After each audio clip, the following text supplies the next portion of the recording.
Zimbabwe's former finance minister has claimed he was kidnapped from his home in the middle of the night by armed men during the military operation to oust Robert Mugabe.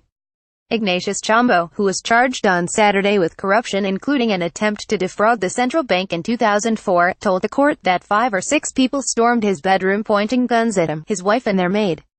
His account has fueled speculation that the takeover by armed forces which led to the resignation of Mr. Mugabe was not legal despite a high court judge backing it. Who is the crocodile? Emmerson Mnangagwa. However, Mr. Chombo and 2 leaders of the ruling ZANU Party's Youth League who said they were abducted by the military before being handed over days later to the police, described experiences which point to human rights violations.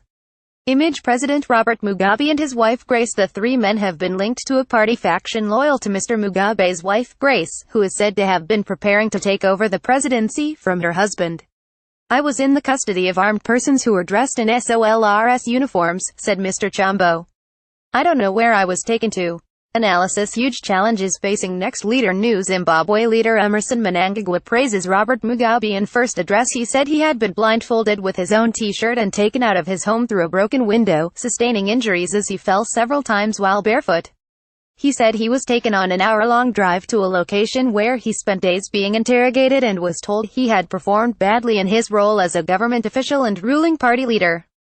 Video. Sky reporter mobbed as Harare celebrates. He said he never saw his captors' faces because he was blindfolded most of the time. Eventually, his captors drove him home where 2 police cars were parked, waiting to arrest him. They said, "You are under arrest," Mr. Chombo said.